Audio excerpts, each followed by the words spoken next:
was usually fed to a microbe of some kind, which then converted it into vitamin C, which was then purified from that bioreactor. So in a way, it's natural, because you're taking a natural organism that's converting sugar to that, and we're just saying, well, the original source for that sugar was that. But I guess if you go further back than that, you can say, well, the original source from that sugar was the sun.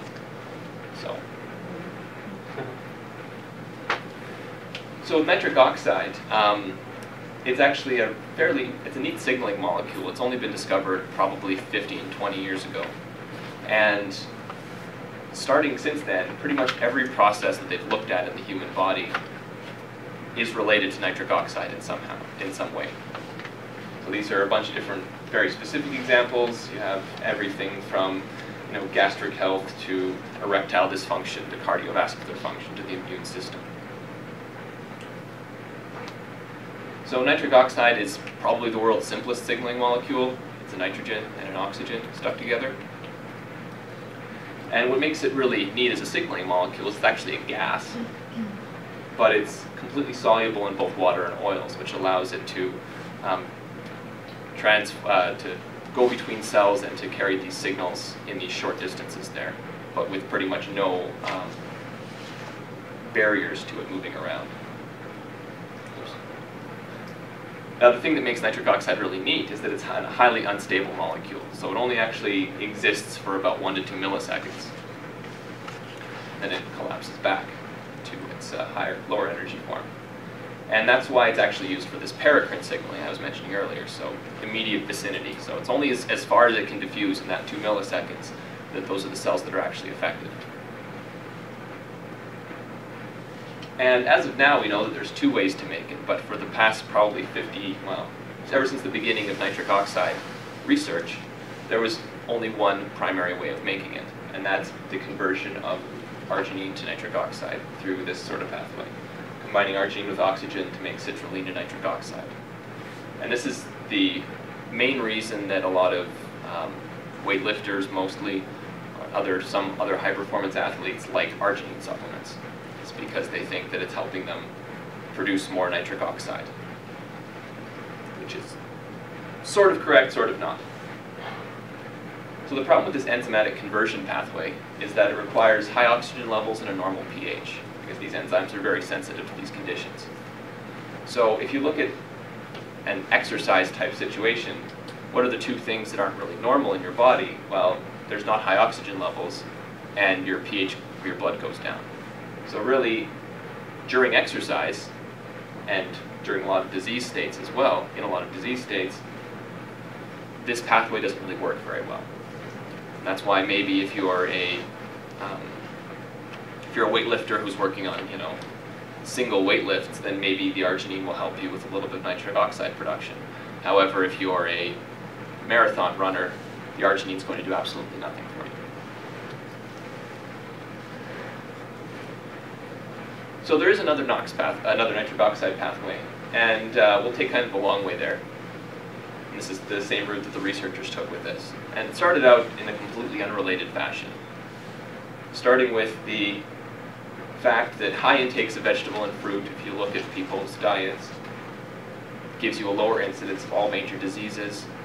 And the biggest connection you can actually find there between high vegetable and fruit diets is reduction of blood pressure. And that's actually because the major diseases is because blood pressure is actually a major risk factor for a lot of major diseases. So the question is where is this lowering blood pressure effect from fruit and vegetables? What is it from? And there's, over the course of past decades, we've known that there's a lot of good things about fruits and vegetables. You have your antioxidants, your polyphenols, your minerals, your vitamins, carotenoids, any number of fiber even. There's any number of possibilities that could help here. The problem is that any study that specifically looks at any of these components on their own doesn't show this dramatic effect of lowered blood pressure. So either there's a huge sum of their, maybe when all of them are together, there's some sum of that effort, or we're totally missing the point. And what them kind of probably 15 years ago, actually probably 20 years ago now, there were some really large dietary studies that have shown that the greatest effect of this lowered blood pressure are in those who have diets that are full of green leafy vegetables, so your spinaches and your lettuces, those kind of thing. And what makes those different from all the other vegetables is that they're rich sources of inorganic nitrates. This is just a table, I don't know if people in the back can see it all, of nitrate and nitrite content of different foods. So the really big ones here to look at are things like mustard greens, they're 116 mg per 100 grams. Spinach is huge, 741 mg per 100 grams. Really high doses of nitrates in just a single serving of these. And if you look at, I know a lot of people worried about things like nitrates in deli meat. Or if you look at the actual nitrate content of deli meat, you can see that a single serving of spinach is about 20 servings of deli meat from a nitrate content perspective. Nitrite's a little bit different story. But so the question is that surprising that that could be the link there between fruits and vegetables and lower blood pressure? So we have these inorganic nitrates that, so sodium or potassium nitrate, that are naturally occurring in a lot of our foods. But going back over 100 years now, maybe 150 years actually, we have the fact that science has, and the pharmaceutical world has had these organic nitrates, so your nitroglycerins and related molecules. And all of these are used in angina medication. So, and the way that angina medication works is lowering your blood pressure reduces the pain.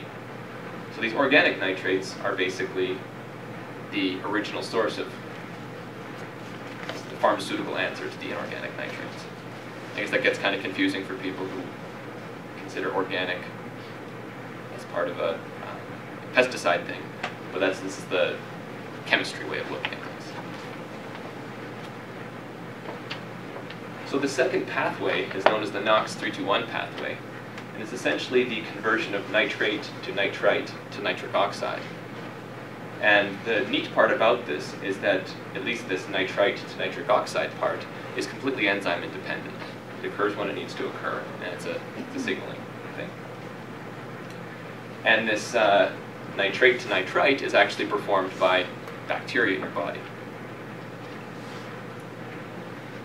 So the cool part about this, and again, I don't know how everybody in the back can see this, is that whenever you eat something that's rich in nitrates, what happens to it is your body absorbs the nitrate in your stomach and then actually spits that nitrate, sorry, pardon the pun, back into your saliva. So the nitrate goes back into your saliva because in your saliva we have bacteria that reduces that nitrate to nitrite. Once it's back in your mouth and gets reduced to nitrite, your saliva ends up back in your stomach anyway. And then you can absorb that nitrite through your stomach. And this is really neat because it's one of the very few, possibly one of the only things that's specifically recycled back into your saliva like this.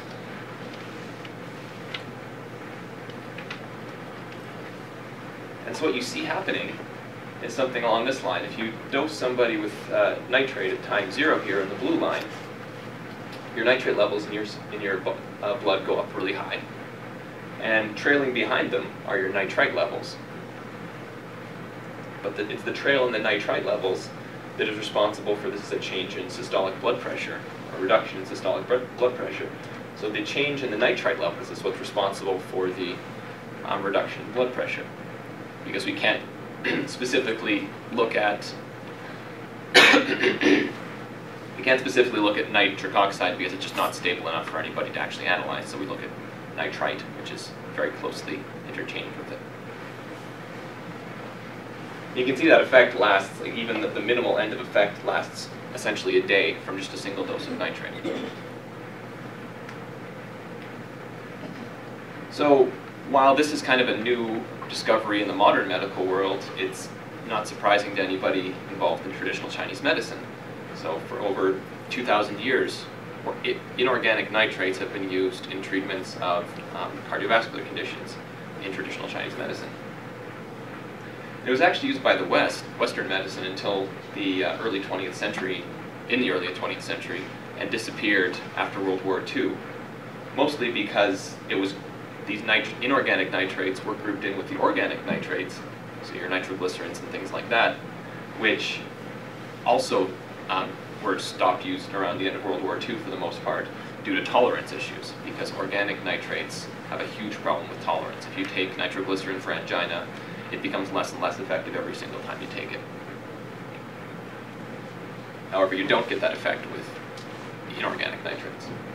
So this is an excerpt from a traditional Chinese pharmacopoeia, or some, actually not even pharmacopoeia, just from old books. And basically, if you're looking at the symptoms of acute heart pain, so angina, or struck by evil, the treatment here is take potassium nitrate. Also some arsenic sulfate, but mostly potassium nitrate, and it's listed as a sure cure for that.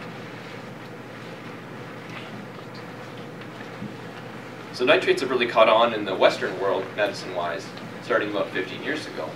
And there's been a lot of studies that have been done since then on a few different organ systems, and probably can't see this again, but these first few up here are different rat and mouse studies looking at cardiovascular, looking at kidney effects, looking at the stomach. And all these ones down here, clinical trials in humans, showing what potassium nitrate or even high potassium nitrate sources like beetroot juice can do. So we're talking about blood pressure effects, kidney benefits, digestive benefits. Nitrates have been shown in clinical trials to be very effective against H. pylori, for instance. And going all the way down through exercise effects. So one of the really neat clinical trials that was done was taking beetroot juice, which is very high in nitrates, and giving them to a selection of athletes, and then taking beetroot juice where they removed all the nitrates, and only the nitrates. So everything else was in there. And what they found was that people who took regular beet juice actually showed more effective oxygen consumption in the course of their exercise. And the people who took the beet juice without nitrate showed no benefit. So it's actually from that kind of research came about the idea that apparently to the athletes at the London Olympics was considered, within the athletes at least, to be the beetroot juice Olympics. Everybody was drinking beet juice because they considered it a legal form of doping, basically. So a few interesting facts about nitrate. So if you put nitrate or nitrite in drinking water of rats that are specifically made to be hypertensive, it actually controls their blood pressure consistently for over 12 months. And this is something you can't show with with none of the other organic nitrates for sure. You can't do that with nitroglycerin or anything like that, because you get this tolerance over time. If you drink 500 mils of beet juice, so a couple cups of beet juice, it actually, in hypertensive people again, is not going to lower your blood pressure too far if you're already hypotensive. But it decreases your systolic BP by about 10 points, it decreases your diastolic BP by about 8 points. And if you look at the mortality data on cardiovascular disease, you see that if you are hypertensive and you drank 500 mils of beet juice a day, you basically decrease your risk of cardiovascular disease by about 40%.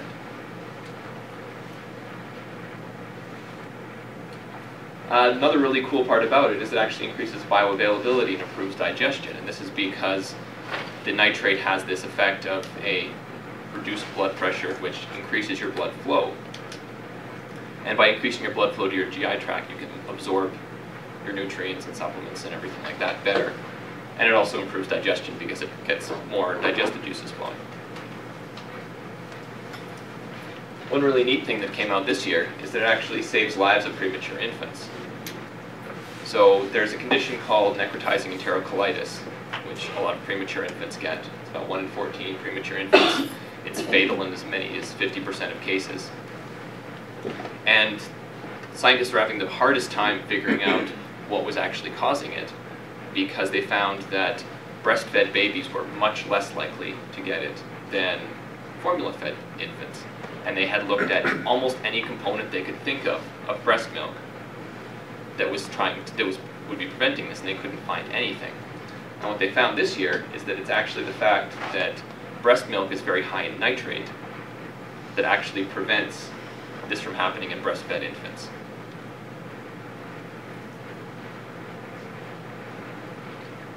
Another cool part about nitric oxide in general is, as I said, it's involved in all these different pathways, and a lot of the research is actually focused on how other supplements work. So things like arlopoic acid, CoQ10, curcumin, fish oils, quercetin, and almost anything that's ever been looked at from a supplement perspective is related to nitric oxide function. So without proper nitrate levels and nitric oxide production, a lot of these supplements don't work correctly or work as well as they should. So if you're to take a CoQ supplement for heart health and you don't have proper nitrate in your diet, then you won't get the benefits. Now, whenever we mention nitrates, people have this inherent fear of nitrates, because they think that there's this perceived toxicity behind them. And there's two reasons that people have this mostly. The first is nitrosamines, which are these potentially carcinogenic compounds that can be formed when nitrates react with other proteins. And also the other one is methemoglobinemia, which is known as blue baby syndrome. So we'll talk about blue baby syndrome first, quickly. And it was originally suggested to be due to high nitrate or nitrite concentrations in contaminated well water, basically. And the idea is basically that your hemoglobin gets modified by the nitrate and makes it so it doesn't absorb oxygen correctly. But unfortunately, those early studies were really heavily biased, and they removed a bunch of well sites that had high nitrate but no methemoglobinemia babies for arbitrary reasons. And when you actually do large studies, you find that even at doses several times the adequate daily intake of nitrate, you get no further incidences of methemoglobinemia than you normally would. And you can add on to that fact that I mentioned earlier that nitrate is very high in breast milk. So there's actually more nitrate in breast milk than pretty much any tap water you could find in the world, or well water. So it's obvious that the nitrate itself is not causing this condition. The second one is nitrosamines. So nitrosamines are these potential carcinogens. They've been shown in rats to be carcinogens, at least, where proteins are reacting with nitrates to form these nitrosamines. Now, this is one of those cases where it's really difficult to extrapolate rodent results to people, because I mentioned that humans have this nitrate recycling thing into the saliva, which shows that we really care about our nitrates, basically. We've evolved to be very nitrate sensitive. And rodents and no other mammals actually have this mechanism present. So nitrates are obviously not quite as important to the functioning of rodents as they are to humans, so it's kind of difficult to make any conclusions about this. Now, the second thing about nitrosamines is that nitrosamine reaction is controlled by pH and polyphenols. So in the extreme event that for some reason there is nitrosamine formations, AOR's NOx products have specifically been formulated to contain citric acid, which brings the pH down so that nitrosamine reaction doesn't happen, and also green tea extract as a polyphenol to shield the proteins from having been formed.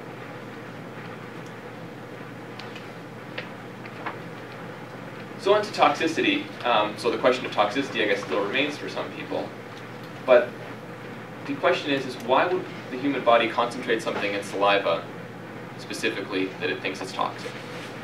And then the second one is why would it also retain it in its kidneys? So in your body, in your kidneys, you retain water. You retain glucose, amino acids, sodium, magnesium, calcium, all the important salts that are required for you to live. And you also retain nitrate.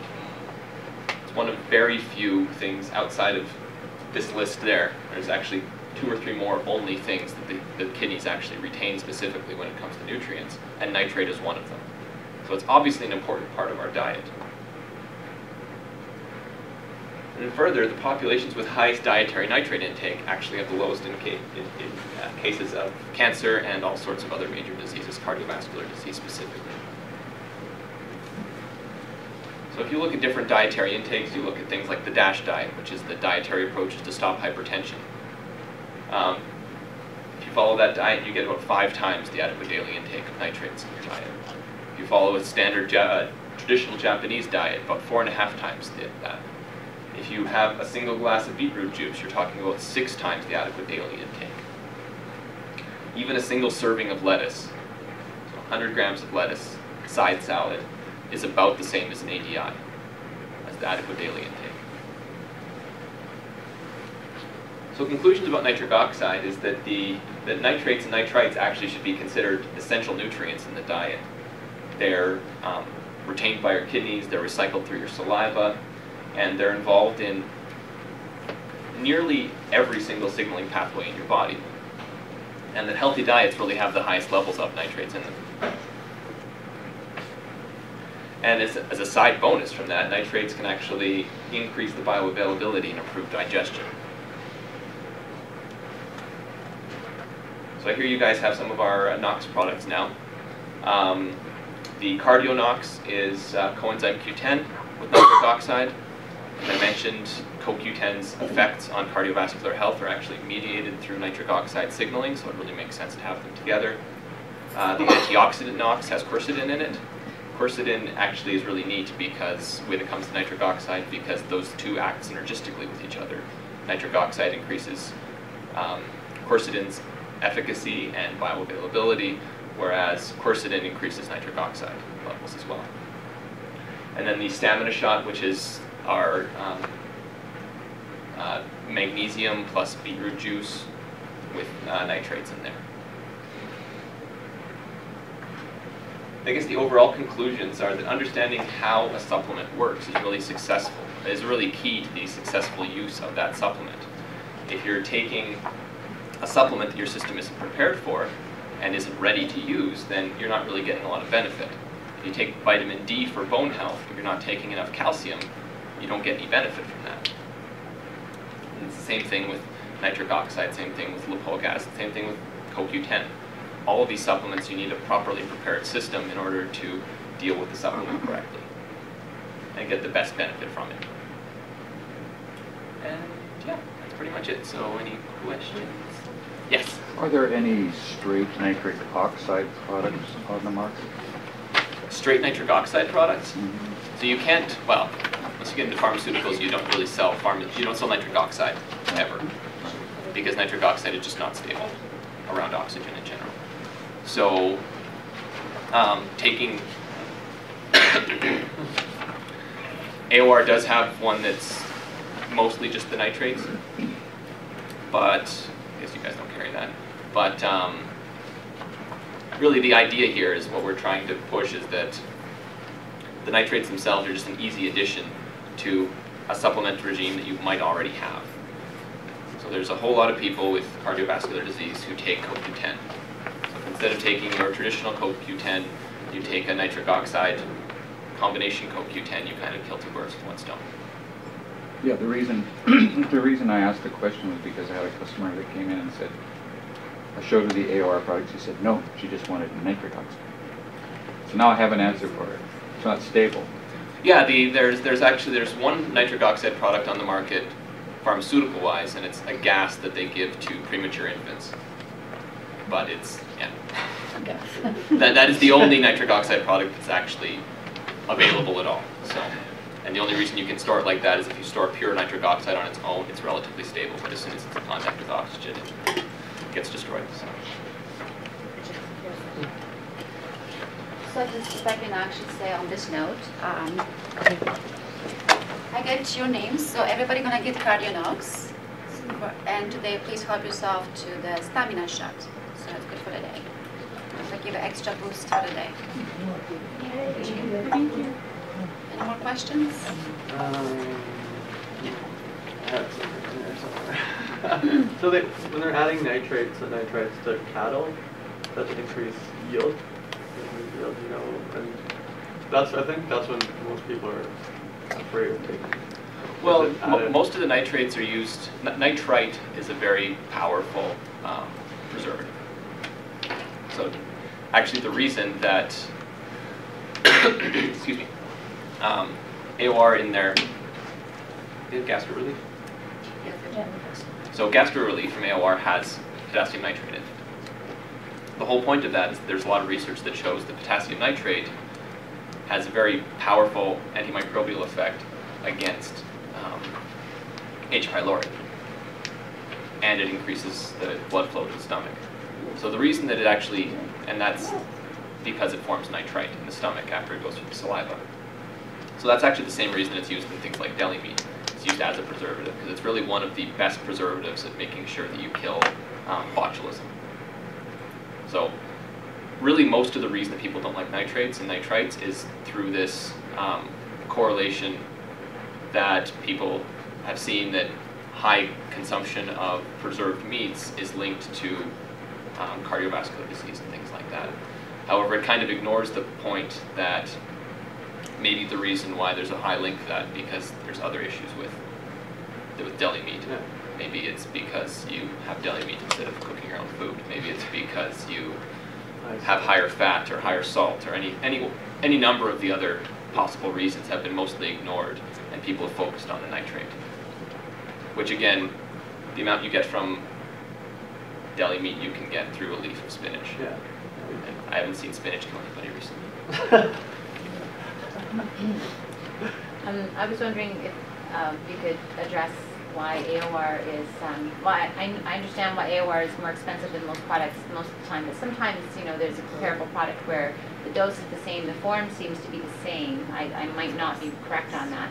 And then the capsules are the same, and why it's still more expensive. So form is a big one. Some of it honestly comes out of the fact that, for instance, arlipoic acid, AOR was the first company in the world to produce arlipoic acid. So we had to specifically contact chemical suppliers all around the world and get them to make arlipoic acid for us. And that sort of innovation isn't free, unfortunately. So in the end, it's sad because there's very little intellectual property when it comes to natural health products.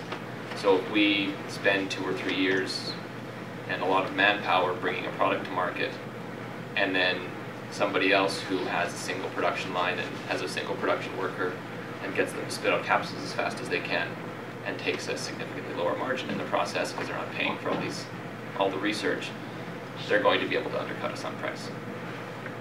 It's kind of the Walmart philosophy. If somebody copies you and doesn't have to do the work to get there in the first place, then it's cheaper. And it's unfortunate, and we try to differentiate our products wherever we can, but if we can't, we can't.